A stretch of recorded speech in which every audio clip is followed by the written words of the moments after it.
All right. Hi, everyone. Welcome to our webinar all about internships and service learning with SSA. I'm Jenna Luganbill. I'm here with my colleague Molly, and we're excited to share all about what these opportunities look like with SSA. We also have two guest speakers, student alumni here to share with us, and you'll get to hear from them at the end of the call today.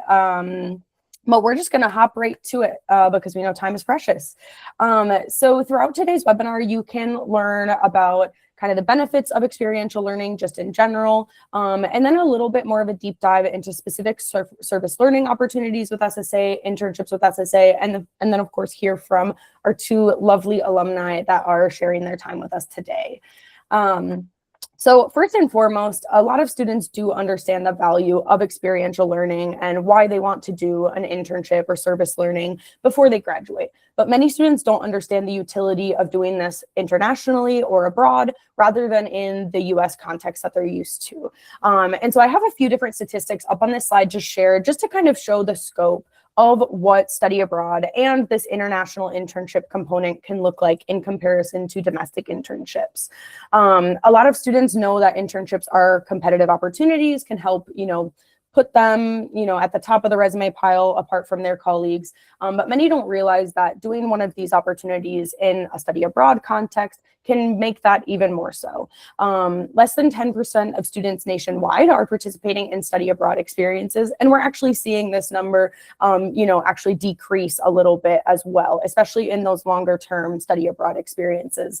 Whereas over 21% of students are doing internships in their undergraduate studies. And so you can imagine that the amount of students doing an internship on a study abroad experience is even less than that 10%. And so again, just another way to kind of help you stand out for professional opportunities moving forward, as well as continuing education. Something I will also share is that many students think of what the cost might be to go abroad in the first place, but they don't always think of the benefits they could get on the return, whether it might be a higher salary starting out in their first positions, or just invaluable skills and experiences that they can use moving forward in whatever they do in the future. SSA specifically, there are a few benefits, just to complete your experiential learning with us as an organization. This first one, gaining those transferable skills to strengthen your resume, I really cannot echo enough. And of course, you're going to hear from our students the specific, skills and experiences they had and how this has helped them now. This is something I also know from my work time abroad is that being adaptable, being flexible, and having this real life work experience is something that moving forward, it's the first thing I'm asked about, in a job interview, when I'm having an informational interview with someone, anything, kind of about my professional work experience. Of course, improving your Spanish for students that are choosing a Spanish placement. Most of our students are doing their experiential learning in Spanish. Of course, we will get more to the nitty-gritty of what's available, for that in a bit. But improving that in a practical setting where you can use this day in, day out, and not just be focusing on the grammar or the use in between the four walls of a classroom can be very beneficial. Students also get credit for their internship experience with SSA, and it can directly contribute or complete a degree requirement for that at many universities. Of course, this also helps students just experience their host community outside of a classroom, outside of an institution. You get to be a commuter, you get to be a worker, and you really get to feel, kind of a different, a different set of experiences than someone who might be studying will get, because you get to really be a little bit more than just a student where you're at. And last but certainly not least, many of our students are doing placements in a field or directly in a type of organization that they're interested in or passionate about for future careers or other interests. And so this is something that we really are happy to share those experiences with our students and help them, continue to grow and learn more about their passions. All right, so now we're going to go specifically into service learning. A lot of you may be thinking, okay, so what is the exact difference between doing an internship and participating in a service learning experience? And basically, it's just that service learning is a structured experience that combines coursework and community service, but has more emphasis on the civic engagement aspect and meeting community needs rather than a professional gain. So this is just a great way to be able to connect with the local community, whether that would be in Spain or Latin America, in a more meaningful way, besides just the cultural activities that we take you on anyways as part of participating in our programs overall. Service learning helps highlight the benefits of collaboration and truly facilitates cultural competency. So you're able to really become engaged in a different culture, whether that be in Latin America or Spain. Participating in this experience with SSA is especially unique because this experience may not look the same for each past SSA participant. And this is because our student services team and our residence directors in each location work together so that each placement is relevant to your situation and your background based on exactly what you're looking for. So whether that be related to your academic goals or your personal interests, you won't just observe, you'll actually actively engage in collaborative projects that support the disadvantaged community members. You'll probably attend some workshops that are hosted by local nonprofits to develop new skills and empower individuals with new skills. You'll have direct interaction with these diverse and cultural linguistic communities. So as Jenna had mentioned earlier, you will be utilizing Spanish in the workplace. So although you won't be doing a service learning opportunity specifically for a professional gain, this is still something that you'll be able to gain skill sets for and be able to implement within a professional context in the future. I would say the biggest advantage of participating in this experiential learning with SSA is that you're able to implement real world Spanish within an authentic setting. So besides just learning maybe in the classroom setting, you are actually able to take these Spanish language skills within the local community. So as we did kind of touch on a little bit before, there is this minimum Spanish level of Spanish that you must have, just given the environment being in a Spanish-speaking country, and so that you're able to properly communicate in this setting. However, there is one location that there is a potential placement available in English. That is our San Juan location. But again, this is super dependent on specific factors, and it's always best to reach out to one of your SSA representatives to be able to find out more. Briefly, to go over some past examples of opportunities within service learning with SSA is assisting within nursing homes or in shelters for the homeless or immigrants, pretty much any NGO or nonprofit. We've had individuals work in soup kitchens, complete charity work within churches, and schools for children with different impairments, whether that be learning or physical. And these are just, like I said, a few examples, but not something that would be relevant to your experience maybe, because it all depends on your background. So if this opportunity speaks to you, then I suggest reaching out and looking into which location you maybe would like to participate in. As you can see, as far as our Spain locations go, we have opportunities in Alicante and Sevilla. As far as Argentina goes, we have opportunities in Buenos Aires and Cordoba. And then, as I mentioned before, we do have opportunity in San Juan in Puerto Rico. But again, this is all something that you want to reach out to your SSA contact to receive more specific information on your case. And now Jenna will go into what internships look like with SSA. Thank you so much, Molly. I feel like that's a really nice overview, especially in comparison to what we'll hear now. So now just to kind of dive on the other side of our experiential learning opportunities with internships, really the unique difference that we want to emphasize between our service learning and internships is that internships are professional work experiences.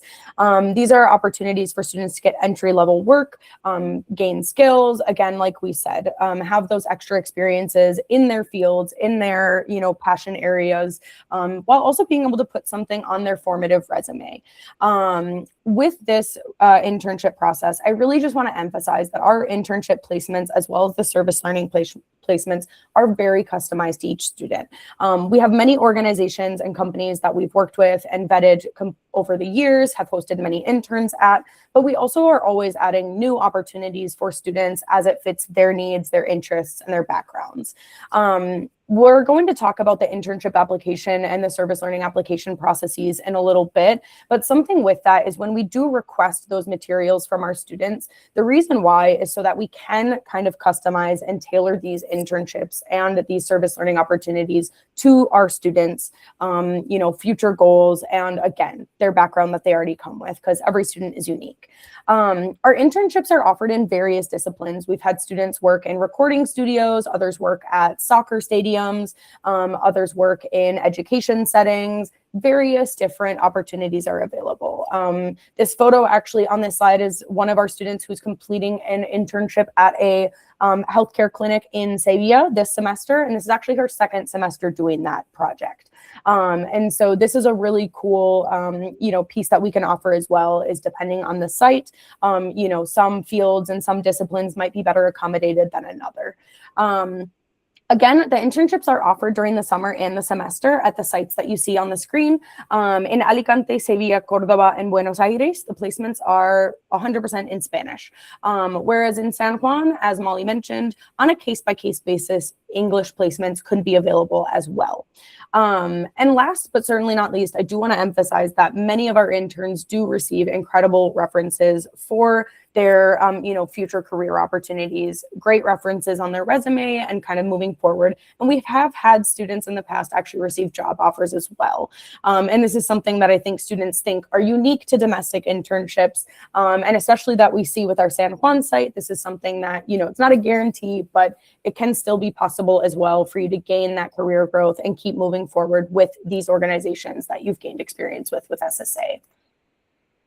Now, before you apply, there's just a few kind of little pieces we want to overview very quickly. Definitely check with SSA. As Molly said, these opportunities, because they're customized, some things can only be accommodated on a case-by-case basis. So please check with us. We're happy to advise you as best as we can on what might be available. Also, don't forget to work with your university as well. We want you to make sure that all of these opportunities are doing what you want them to for your degree requirements. Some students are just going to be completing an internship or service learning because they want the experience. It might not be something you're looking to do to check a box off on that graduation requirements sheet. Whereas others really are doing an internship to fulfill, an upper division elective or credit or something similar. So just make sure that you're meeting with any academic advisors and your study abroad staff before you're applying and before you're really looking too far into these opportunities. And of course, don't forget that there are many options available. Consider what you're looking for. Do you need to take coursework as well as complete an internship? If you're looking for an internship, is it in a very niche field that might only be accommodated in one location? Are you going to need a placement in English or Spanish? And then just from there, are there other preferences you have outside of your internship for your program and what might be the best fit for that? So just know that we're here to help you as you consider your options. So use all your resources. That's what we're here for. Okay, thank you, Jenna. Yeah, so now we'll go into how to make one of these amazing experiences, whether it be internship or service learning, happen. And the first step, obviously, then would be the application process. So any interested applicants must register for the internship or service learning option in the course selection form that you will find on the student portal. If you have any difficulty locating this, you can always reach out to any of us or the student services team with SSA, and we can help you. Before getting into any of the required documents, it is important to mention some of the prerequisites. One of the prerequisites being that applicants must have successfully completed at least one advanced Spanish course or its equivalent. So for you Spanish heritage speakers, this is something that we can also forego. To be able to demonstrate your advanced Spanish comprehension and expression. Again, this is just to help make sure that you have all the tools that you need to succeed in the placement, because you will be utilizing Spanish. All applicants also must obtain prior approval from their home institution to be able to receive credit for the internship or service learning using the service learning or internship opportunity approval form, which is part of the application process anyways. So as you can see, for required documents, there's only 3 required documents for applying for either opportunity. The application process is exactly the same. You will have to write a 1-page essay. You can think of this almost like writing a cover letter. So you want to kind of get into things such as the field of work that you're into, how you made this decision to participate in an internship or service learning, as well as what your personal and professional goals are and how you plan to achieve them. You'll also need a resume in English. So if this is something you haven't compiled once in your college career so far, it's a great opportunity to create one, and it is definitely something you will need for your future. And so this resume is actually super helpful also for our student services and resident directors to be able to see your previous experiences and accomplishments and be able to use that information as a guide to place you. Again, another one of our advantages of having these experiences so customizable. And then finally, as I had already mentioned before, the approval from your home institution. Again, this is a form that you will find on the application on the website. And it is just a form that can be filled out either by your advisor, one of your study abroad advisors at your school, the dean, the registrar, just some representative from your school to be able to approve your experience abroad. Another thing that's important to be considered is you must submit these 3 documents to SSA by the deadlines. So if you're doing a semester program, if this is in the fall semester internship and service learning application is due on June 1st. Whereas for the spring semester, it is December 1st, and all summer applications will be due by April 15th. So we got almost a month for anybody that's interested still in our summer opportunities. Reach out as soon as possible and start talking to your advisors and your SSA staff to be able to get this in. As far as the selection process goes, your application will actually be evaluated and measured against other candidates after your acceptance to the SSA program. However, before you leave the US to go and participate in this program, you will be notified by SSA staff as to whether or not you've been selected as a candidate for an internship or service learning opportunity. One thing to keep in mind is it won't be until you're on site that you'll meet with your residence directors to discuss your placement, go over potential expectations and what the working environment may look like in these different areas. You really should lean on your resident directors here and take advantage of the time to ask questions. You know, given that they are the resident directors of these locations, they know a lot about what working culture will be like in these locations, given that that's what they do. But they're there to support you and make sure you feel fully prepared. Participants will be accompanied to the organization that they have been tentatively assigned by the residence directors on the first day, or before they receive the final placement.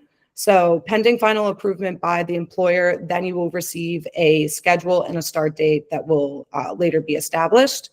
For some, I can understand that this may feel a bit overwhelming, not having all the answers or a set schedule right away. But this is all part of the experience and learning adaptability, which again, this is stuff that we will go over in the next slide, talking about preparing for experiential learning abroad. One thing I do want to mention as well, that although we do say a placement cannot be guaranteed, it is important to note that we have never had this scenario when a student was not placed with SSA. So in any case, we will always have a backup plan for you.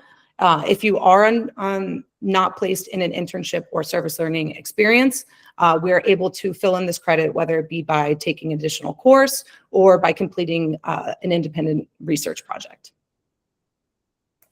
Thank you so much, Molly. The application process is definitely one of those things that we get a lot of questions about. So hopefully that helps. And of course, if you still are confused as you're working through or before you get started, again, don't hesitate to reach out. Now, as we prepare for your experiential learning abroad, a big piece of this is expectation setting, because this is something that might be new to you as a student. And of course, because you're doing your experiential learning in a context that may be different from the one you're used to, we just want to make sure a few of these things are pretty clear as you prepare. So first and foremost, keep your expectations realistic. Again, internships are going to be more at that entry level of work experience. You're not going to be, the CEO of a company, I'm sorry to say, but that's okay because neither are we. And we want to make sure that you start out with the basics because you're doing a lot in your internship. It doesn't mean that you're not going to be doing robust work. It just means that you're going to be at a level that's manageable for you as a student, navigating a work environment in your second language in another culture.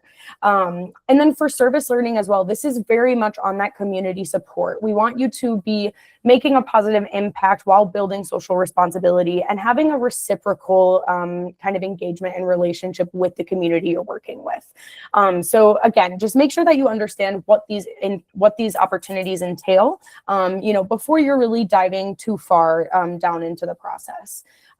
Again, to highlight, each placement is unique. It's not a one size fits all sort of thing when it comes to study abroad, and let alone the experiential learning piece. So just know that, you could be on an internship program at the same time another student is doing a different internship, and your placements might look very different. Some placements might require a higher level of independence. Others might require a little bit more scaffolding. So just know that everybody is going to have a different sort of situation where you are. And again, that's because we want to make sure these custom placements really fit to you and your background. And then the work culture abroad, we really just want to emphasize the fact that if you're not familiar with your host country where you're completing your experiential learning, there are a few things you might want to read up on and research before you go. Sociocultural differences do require, some flexibility, adaptability, and also just that desire to understand. Sometimes when something is different, we might have a shock factor, we might judge, we might have, maybe a glaring first reaction that might not be positive, and you definitely don't want to lead with that. You want to come from an understanding perspective and know that sometimes a difference is not wrong. It's just something that you are not, used to yet. I remember for me, the meal times in Spain were a little bit of an adjustment, and it wasn't anything wrong. I actually grew to be very fond of my 11 p.m. dinners. But at first I was starving. So, everything takes a little bit of time. Your host country also could be a little bit more formal or hierarchical than in the US. We're very used to, in work environments, being able to go to our direct supervisor and, have maybe an informal relationship. That might not be the case. I'm not going to say that that's going to be every single person's experience, because again, everyone's unique. And all of the cultures that we're working within are also unique. So this isn't just applying to one location specifically. So again, just kind of learn about the work life in your host country. And of course, the dress code. We get lots of questions about this, and sometimes it can be hard to prepare for because every placement, again, is different. So make sure you're packing accordingly to the type of internship you have. You might want to dress a little bit more modest or conservative just to start, so you know that you are a little bit more professional or formal. You can always show up a little bit more casual later down the road, but you'd rather be maybe a little bit more formal and professional at the start. So, but of course, with any questions of that, let us know. And then before we go on to the next little piece, I'd love for Molly to share a little bit about her experience working in Spain, as Molly taught there for over 4 years. So she's got a lot of expertise to share. Thank you, Jenna. Yes, this is honestly one of my favorite topics to talk about. So any interested students, please come. You can reach out to me whenever to go over this, because I will say I was very humbled in my first year in Spain. There's a lot of working differences between the US and Spain. So one of them, even this is my favorite example, is that obviously in the US, we are very ahead of time, very prepared as far as anything really goes in the professional context. So given this background, I came to my first day in Spain ready 15 to 20 minutes early to the school that I was going to be teaching at, and absolutely nobody was there. Not a janitor, not a teacher, not the principal, absolutely nobody. Nobody started filtering in until I would say like 5 minutes of. And so this showed me that although we do have this pressure to be on time, and if you're actually on time, you're late. It's not the case in Spain. This is taking that also with some grace, because the other thing I will say is, out of the 3 different schools I taught in, absolutely none of them were the same as far as expectations went. For example, in some of my placements, I was very engaged in the classroom. I had to make presentations the entire class period. It was on me to be able to, engage the class. Whereas in others, I would be sitting in the back of the classroom, pretty much just observing, maybe making an activity or two as the weeks went on. So very, very drastic experiences between institutions. And then also, as Jenna had highlighted before, there was a lot of other English teachers that did the same position as I did in Spain that had vastly different experiences as well. So this is definitely something to keep in mind, not to compare your experiences to other people's experiences. Another thing that's also kind of interesting to mention is, at least in the school system here in the States, we've always been used to addressing our teachers as Miss last name or Mr. and last name. There they talk to their teachers by just using their first names. So these are just some little cultural differences that are good to keep in mind. As Jenna mentioned with the dress code, I know this can be very stressful. You want to show up to your placement very prepared and professional. I will say, as Jenna mentioned, it's always better to be, more conservatives or have yourself a little bit more professional looking the first days. But I worked in an elementary and primary school, so I found myself after a month in showing up in, sweatpants, a t-shirt. But this was also because I was engaging in physical education classes. So everything's contextual.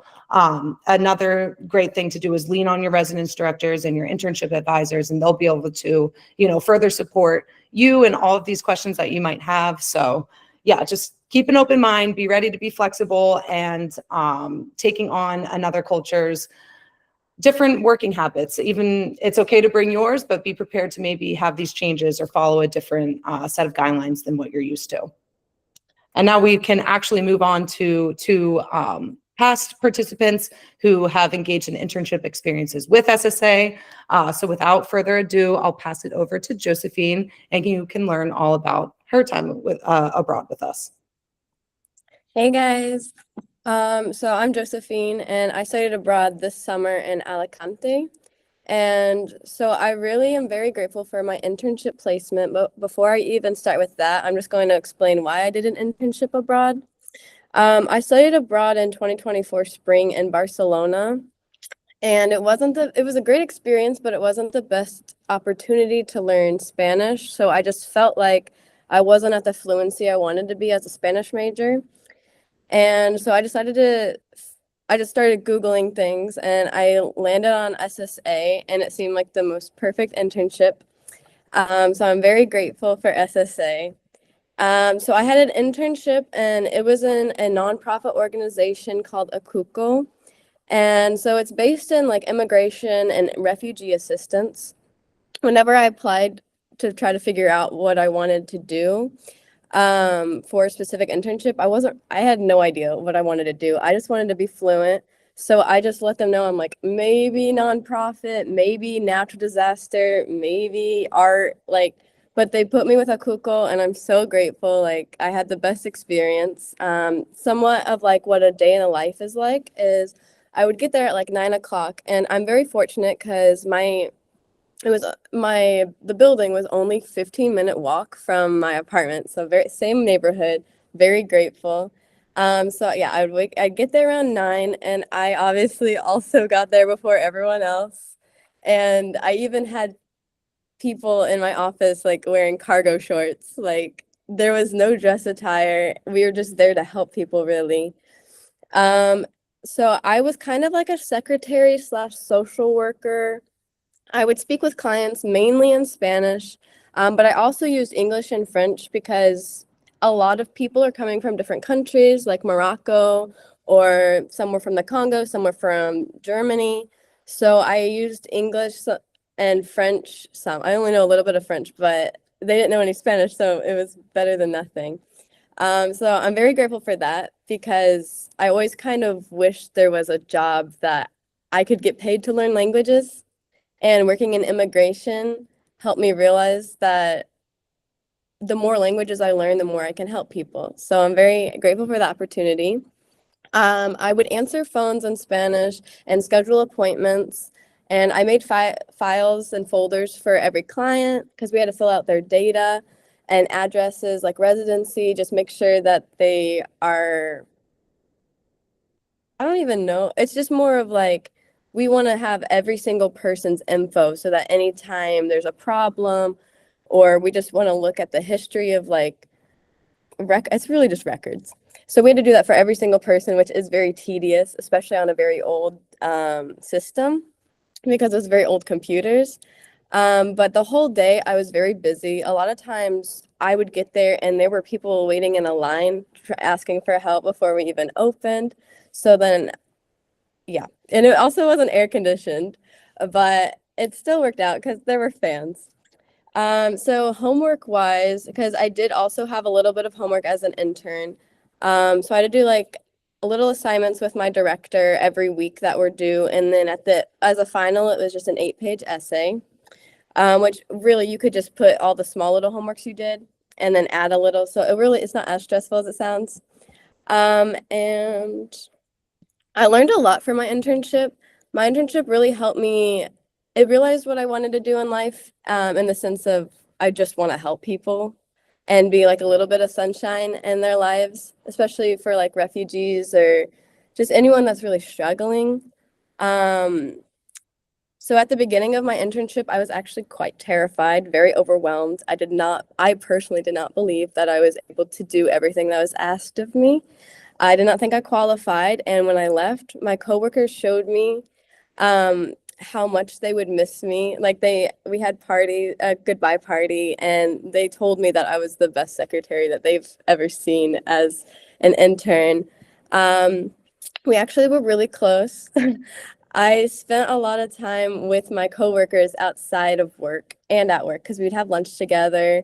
And we would go to the beach and play volleyball. We had game nights. We had like a goodbye party in that sense of we had a karaoke night. So we went out and partied, and I'm very grateful. I still contact them. I made them all birthday cards and I sent them to them. And then what would I recommend? It isn't as scary as it seems. If you end up not liking the internship, as they said, like you have options. You can choose to go to another one. And I'm just so grateful for my experience. I wouldn't have had this amazing experience if I didn't choose SSA. And I highly recommend Alicante. It's the most beautiful city, so much better than Barcelona because the people are so nice. And the beach is like, it's the perfect water. It's so much better than any beach like Florida. It's better than that. And the people are so willing to speak to you in Spanish. Not many people learn English other than people that are my age. Not many of them actually know English, or they may have learned it, but they don't practice it. So they're so interested to know more about it's like a small little neighborhood kind of. And I'm just going to talk about my images real quick. So there's 2 corner images with like me with a long group of people. Those are the other girls that I went with. There was another girl that was in an internship, and the others were just studying abroad. So the first image, with our aprons on, is us cooking. We made paella.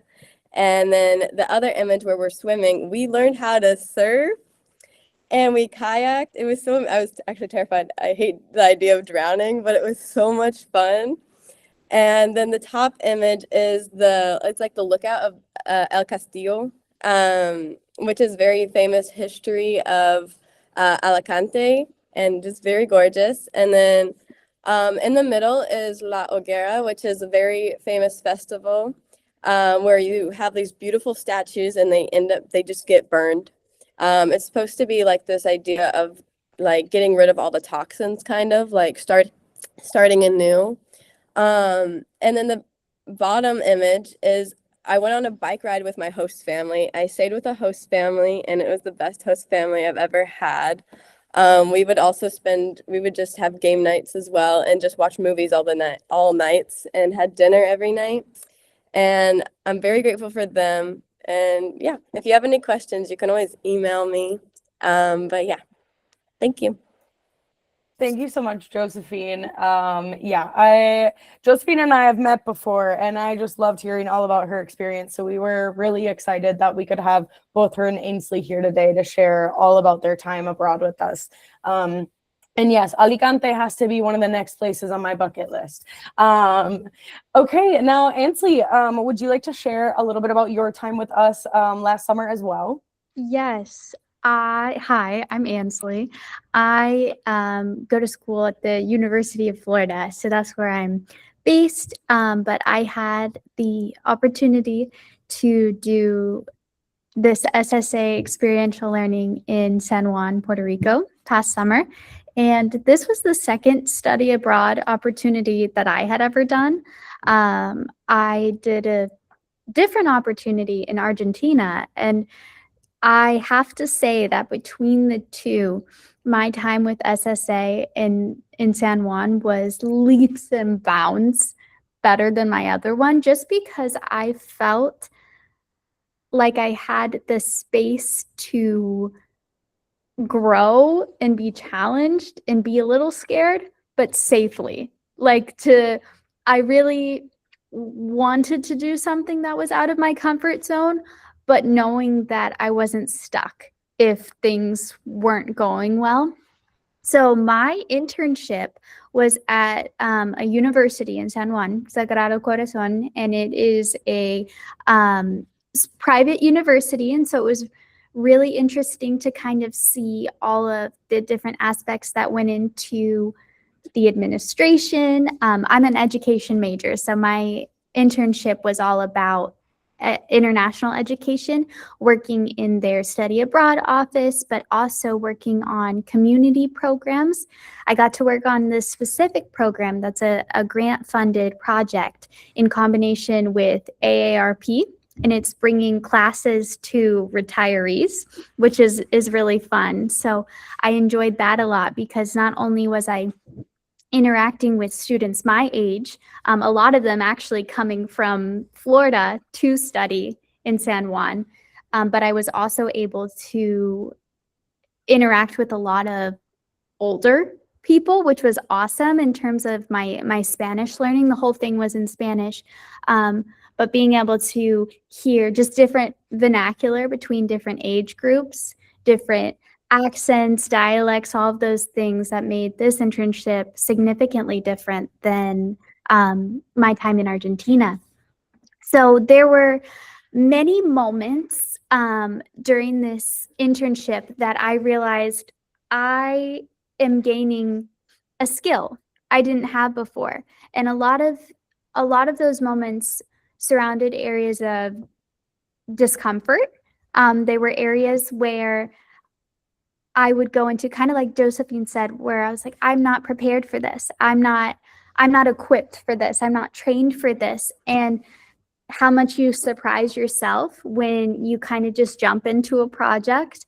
I was so worried because I was dealing with, information that impacted the courses students were registering with, those sorts of things. What if I'm misinterpreting this? What if I'm not signing them up for the right class? But in the end, I was surprised by how much I was understanding from conversations and how much I was able to kind of be proud of myself for my learning and understanding. And I lost my timidity. I was so worried about speaking at the beginning and then just felt so confident at the end. In terms of my pictures, I have several pictures with lots of people in them. So these are other girls who were on the SSA trip. They weren't doing internships, they were doing classes in Spanish. So I was, I guess one other girl had a different internship, but I made lifelong friendships. I'm actually going to go see two of the girls tomorrow. We're making plans we're flying to New York to all meet up. So it was life-changing in that sense. I didn't stay with the host family on this trip. We were housed at the university, and that was nice because it was kind of like a dorm experience. And so we were living with other attendees of the university. So we were with students our age, getting to talk with them in Spanish, but also just do the kind of hangout dorm life experience, which was really nice. And they showed us new restaurants. It was just wonderful culturally. I had to adjust halfway through my internship because the lady who was leading my education abroad opportunity, she ended up not being able to continue due to personal reasons. And so I had to find a different placement halfway through. That's kind of like what they were talking about earlier of not feeling stuck, like there's other opportunities. So the second half of my trip, I got to be a part of the operations team for a camp run by the Good Bunny Foundation, which is Bad Bunny's philanthropy organization. It was incredible. I've been a Bad Bunny fan for a long time, and so I was a little starstruck. But this middle picture on the bottom here, those show some of the campers who the Good Bunny Foundation funds for underserved children all over the island. They pay for transportation and housing for the kids to come to this 2-week art, music, fashion camp, provide them a bunch of resources to have this big showcase at the end where students are just able to, there's a fashion show, there's all of these things. So with my educator mindset, just seeing how wonderful it was to all the coordination for these types of programs that are educational outside of the four walls of a classroom. I just had a fabulous time. I couldn't recommend this trip enough. Well, I feel like I have no words after both of you sharing your experiences. I have to say, we at SSA are so lucky for the students that we get to work with and host on all of our sites. I think it's such a privilege with the quality and integrity that all of our students really show up with, and you two definitely exemplify that. So thank you so much for your time today.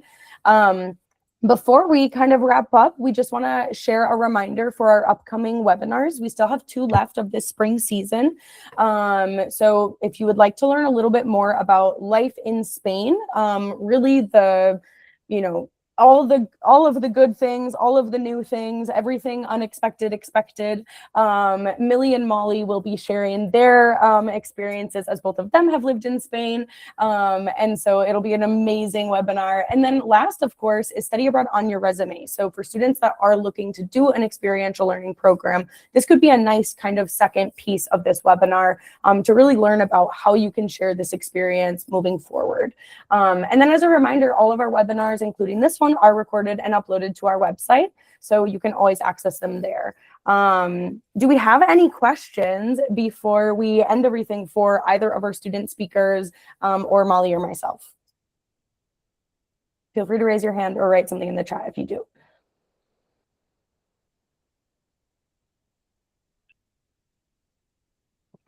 I really appreciated hearing both of your stories, Josephine and Ansley. That just exemplifies everything and really puts in perspective. I loved hearing that, both of you maybe came in a little bit anxious, a little bit nervous, not knowing what to expect.